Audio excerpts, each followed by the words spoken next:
बिस्मिल्लाहिर्रहमानिर्रहीम। अस्सलाम वालेकुम स्टूडेंट। आज हम इंटीग्रेशन पढ़ने जा रहे हैं।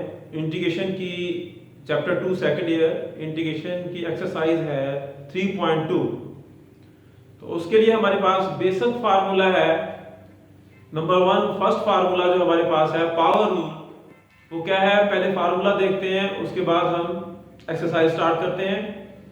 फार्मूला है हमारे पास, अगर हमारे पास इंटीग्रेशन x की पावर n dx हो तो फार्मूले में क्या करेंगे हम x की पावर n प्लस 1 पावर में एक ऐड कर देंगे और उसी पावर में जो एक ऐड किया है उसी को हम नीचे लिखेंगे, plus c integration of constant. c जो है ये इंटीग्रेशन ऑफ कांस्टेंट है। कहां से आता है कैसे आता है ये मैं आप लोगों को अभी बताता हूं। अच्छा, ये है सिंपल फार्मूला। सिंपल फार्मूला है हमारे पास जब अलजेब्रिक फंक्शन हो, और अगर हमारे पास कुछ शेप इस तरह की हो कि ax प्लस b की पावर n, तो उसको हम कहते हैं ये जनरल फार्मूला है। ये सिंपल फार्मूला है, ये जनरल फार्मूला है। पावर रूल है दोनों, सिंपल पावर रूल है। ax यानी ब्रैकेट है और पावर जो है उसकी पावर है, क्या होगा लगेगी वैसे ही power n plus 1 over n plus 1 जैसे ये पावर लगी है। लेकिन आप देखेंगे x के साथ क्या चीज है, x के साथ जो भी चीज है उसको हम साथ नीचे लिखेंगे। ठीक है, तो ये पहला फार्मूला है हमारा। अब इसमें आपको इंटीग्रेशन करने के लिए आपको डेरिवेटिव आना जरूरी है। जब तक आप डेरिवेटिव क्लियर नहीं होगा, आपको डेरिवेटिव यानी डेरिवेटिव के क्वेश्चन या डेरिवेटिव के फार्मूले आपको याद नहीं होंगे, तो इंटीग्रेशन जो है वो टफ होती है। तो इसलिए जरूरी है कि आप डेरिवेटिव को अच्छी तरह पहले कर लें। तो डेरिवेटिव का चैप्टर भी मेरा अपलोडेड है YouTube पे, तो आप लोग उसको पहले अच्छी तरह करें और फिर इसके बाद आप इंटीग्रेशन स्टार्ट करें। अब ये इसको हम ऐसे भी चेक कर सकते हैं कि अगर मैं इस पावर को छोड़ूं और इसका अगर मैं डेरिवेटिव लूं तो ax प्लस b का जो डेरिवेटिव है वो a आएगा। तो डेरिवेटिव की वजह से अगर डेरिवेटिव यहां मौजूद होता a हमारे पास, तो हम ये सिंपल पावर रूल लगा देते हैं, हम नीचे a ना लिखते, तो a से मल्टीप्लाई डिवाइड करते हैं तो हमारे पास कोई डेरिवेटिव बन जाता है।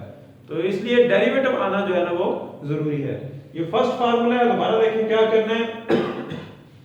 वेरिएबल है हमारे पास, अलजेब्रिक फंक्शन है, उसकी पावर है n। अलजेब्रिक फंक्शन हो कुछ भी हो, अलजेब्रिक फंक्शन हो आपके पास अगर, तो उसकी पावर n हो, तो आपने करना क्या है पावर में एक ऐड कर देना है और पावर उसी ऐड वो जो पावर ऐड हो रही है उसी को हमने नीचे लिख देना है और प्लस c लिखना है। c इंटीग्रेशन ऑफ कांस्टेंट है। ये मैं आपको बताता हूं c कैसे आता है, क्यों आता है, क्यों हम c लिखते हैं। देखिए जी, असल में आपको ये भी पता होना चाहिए कि इंटीग्रेशन जो है वो डेरिवेटिव का रिवर्स है। यानी हमने इंटीग्रेशन का मतलब ये है कि हमने जो किस फंक्शन की जो इंटीग्रेशन ले रहे हैं उसका मतलब ये है कि ये किस चीज का डेरिवेटिव है, किस चीज का डेरिवेटिव है उसको देखते हैं अभी जरा। ये देखिए, अगर मैं इंटीग्रेशन लेता हूं, चलिए सॉरी, मैं डेरिवेटिव लेता हूं d बाय dx x की पावर 5। तो डेरिवेटिव होता क्या है कि पावर को, इस फंक्शन को वैसे क्या वैसे लिखें, पावर स्टार्ट में लिखें, पावर से एक माइनस कर दें, तो ये हमारे पास आ जाएगा 5x की पावर 4। 5x की पावर 4 हमारे पास डेरिवेटिव आ गया। ठीक है, अब हम इस एक और फंक्शन का डेरिवेटिव लेते हैं। अब हम डेरिवेटिव लेते हैं d बाय dx x की पावर 5 प्लस 5 क्या है प्लस 5।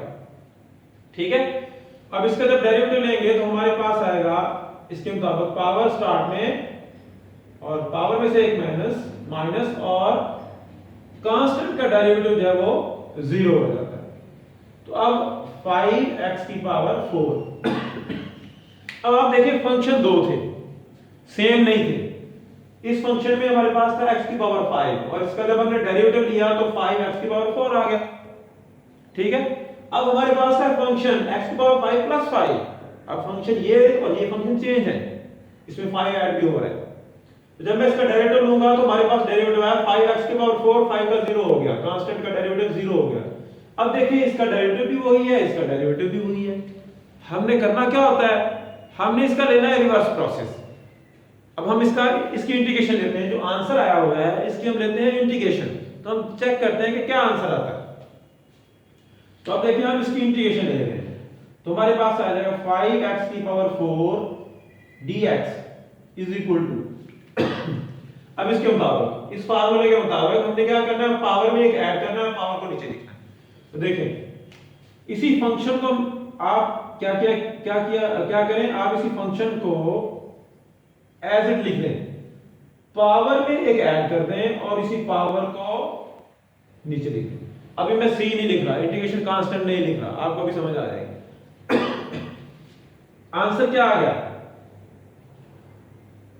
5x की पावर 5 ओवर 5, 5 से 5 कटा और x की पावर 5 बच गया आपके पास, x की पावर 5 आपके पास बचा। अब देखें इसका मतलब है हमने इसका डेरिवेटिव लिया था, तो आंसर x की पावर 5 का जब डेरिवेटिव लिया था तो ये आंसर आया था, ये आंसर आया था, ठीक है। लेकिन हमने ये भी तो लिया था ना, हमने x की पावर 5 प्लस 5 भी तो लिया था, इसका डेरिवेटिव भी तो वही आया। इसका मतलब ये हुआ कि हम कोई ना कोई कांस्टेंट भी हो सकता है, फंक्शन के साथ कोई ना कोई कांस्टेंट भी हो सकता है जिसका हमने डेरिवेटिव लिया था, इसलिए हम इंटीग्रेशन कांस्टेंट लगाते हैं साथ। तो ये प्लस सी और प्लस सी हमारा लगाना जरूरी होता है इंटीग्रेशन में, ठीक है जी। तो चलिए अब हम एक्सरसाइज स्टार्ट करते हैं।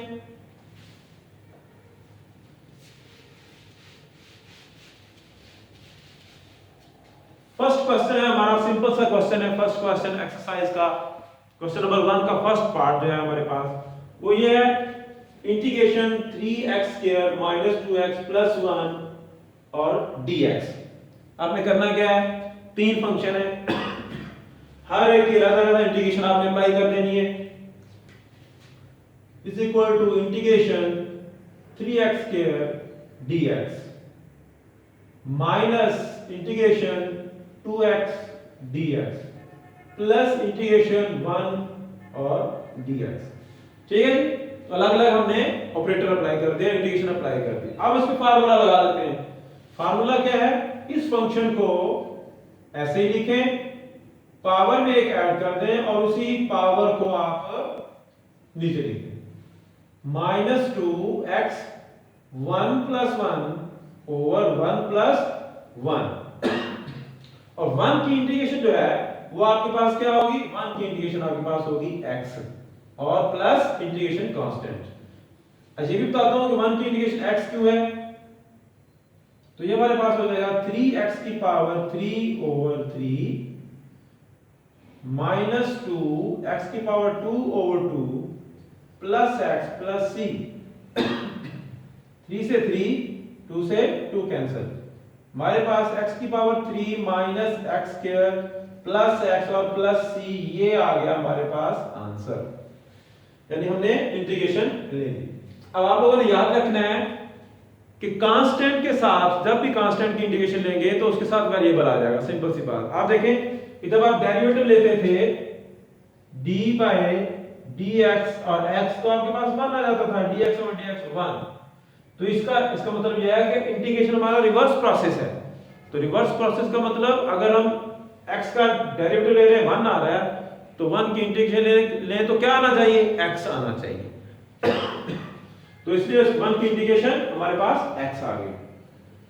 इसके अलावा आपने ये भी याद रखना है कि अगर हमारे पास 5x है, d/dx 5x, तो हमारे पास 5 डेरिवेटिव आता है, इसका मतलब कांस्टेंट आ गया, 5 डेरिवेटिव आ गया। जब हम इसकी इंटीग्रेशन लेंगे तो इसके साथ जस्ट x लगा देंगे। इसका मतलब है जब भी हम कांस्टेंट फंक्शन की इंटीग्रेशन लेंगे तो हमारे पास उसके साथ हम x लगा देंगे, ठीक है। तो ये हमारे पास आंसर आ गया। अब आप देखेंगे अगर हम इसका डेरिवेटिव लें तो वापस ये फंक्शन बनना चाहिए। देखें अगर मैं इसका डेरिवेटिव लेता हूं तो 3x, यानी पावर स्टार्ट में 3 में से एक कम 3x² -2 स्टार्ट में 2 में से एक कम तो 2x और x का डेरिवेटिव 1 और कांस्टेंट का 0 हो गया, ठीक है जी। तो ये हमारे पास एक सिंपल क्वेश्चन था। अब हमने ये सिंपल फार्मूले से एक क्वेश्चन किया, अब हम क्वेश्चन करते हैं जिसमें हमारे पास जनरल फार्मूला लगता है, ये सिंपल फार्मूला और ये जनरल फार्मूला। तो इसके लिए हमारे पास एक्सरसाइज का जो क्वेश्चन नंबर है वो है हमारे पास क्वेश्चन नंबर 4। क्वेश्चन नंबर 4 है जिसके लिए हमारे पास यानी part number 4, integration 2x plus 3 उसकी पावर 1/2 और ये dx। ठीक है जी, ये हमारे पास क्वेश्चन नंबर 1 का पार्ट नंबर 4 है, जिसमें हमारे पास फार्मूला जो है, जनरल फार्मूला जो है वो अप्लाई होगा। अब आप देखें 2x प्लस 3 उसकी पावर 1/2 dx, तो फार्मूले को देखें ax प्लस b की पावर n और dx, तो इस टाइप की इंटीग्रेशन है। तो जनरल फार्मूला हम लगा देंगे। हम क्या करेंगे जी, उस फार्मूले के मुताबिक equal to 2x plus 3, function वैसे का वैसे लिखेंगे, उसकी पावर में एक ऐड कर देंगे और उसी पावर को नीचे लिखेंगे प्लस 3, लेकिन x के साथ हमारे पास 2 है, तो 2 आएगा साथ नीचे। ठीक है जी, क्या करेंगे, फंक्शन वैसे का वैसे लिखें, पावर में एक ऐड कर दें, पावर उसी पावर को नीचे भी लिख दें और x के साथ जो भी वैल्यू है उसको हम नीचे लिखेंगे। ये बात, इस बात का आपने ख्याल रखना है कि यहाँ पे x स्क्वायर ना हो, अगर x स्क्वायर होगा तो फिर हमें और काम करना पड़ेगा। सिंपल x है, यहाँ पे देखें x है, x की पावर 1 है, तो ax प्लस b की पावर n है, तो x के साथ जो भी वैल्यू होगी उसको हम नीचे लिखेंगे। तो यही हम कर रहे हैं,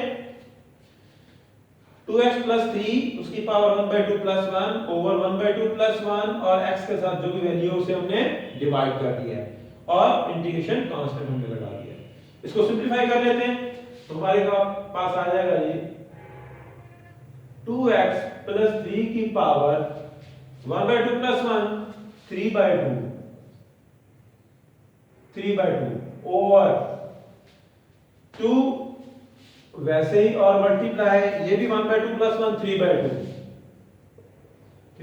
प्लस 3, 2 से 2 हो जाएगा हमारे पास कैंसिल, तो हमारे पास आ जाएगा 2x प्लस 3 उसकी power 3/2 divide by 3 plus c, ये हमारे पास आ गया आंसर। ठीक है जी, तो ये हमारे पास जनरल फार्मूला जो है ये अप्लाई हो गया। अच्छा, अब कुछ ऐसे क्वेश्चन होंगे जिनको हमें सिंपलीफाई करना पड़ेगा और सिंपलीफाई करके फिर हम इंटीग्रेशन लेंगे।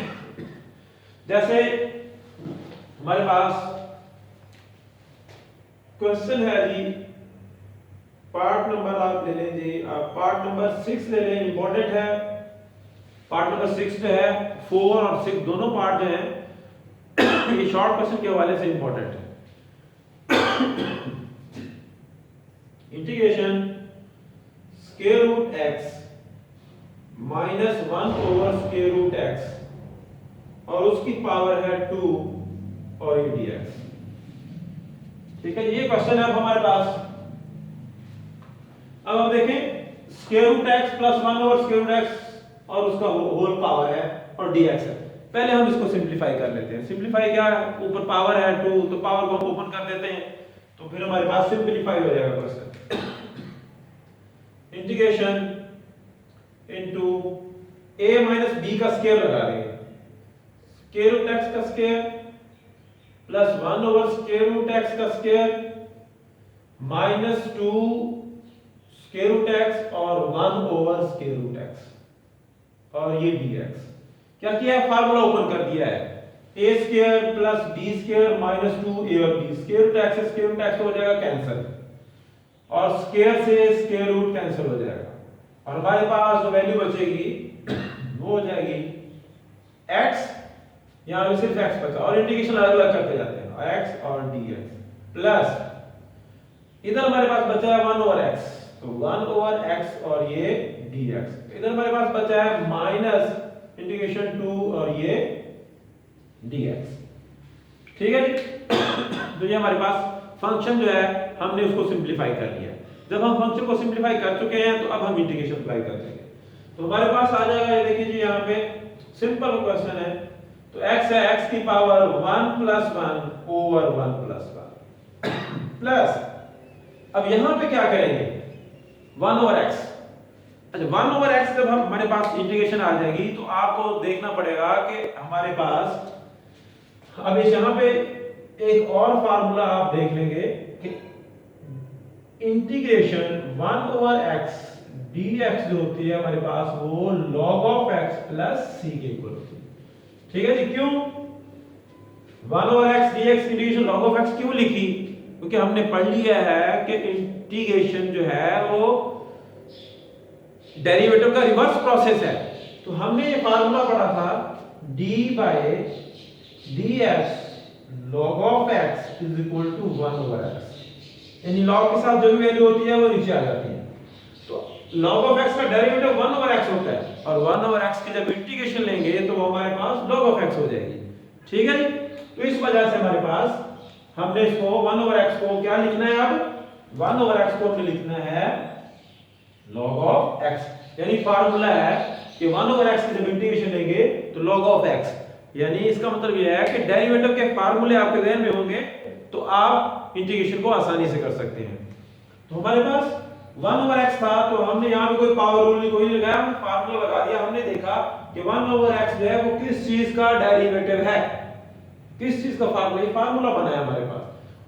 और सबसे बड़ी मिस्टेक यहीं पे स्टूडेंट करते हैं, इसको ऊपर ले जाते हैं उसको पावर रूल लगाना शुरू कर देते हैं। पावर रूल नहीं लगा सकते, ये हमारे पास 1 over x जो है ये log of x का डेरिवेटिव है, तो इस वजह से इसकी इंटीग्रेशन log of x आएगी। माइनस कांस्टेंट है तो कांस्टेंट के साथ वेरिएबल लिख देंगे प्लस c, तो हमारे पास ये हो जाएगा x की power 2 over 2 plus log of x minus 2x plus c, ये हमारे पास आंसर आ गया। ठीक है जी। तो ये इंपॉर्टेंट क्वेश्चन था।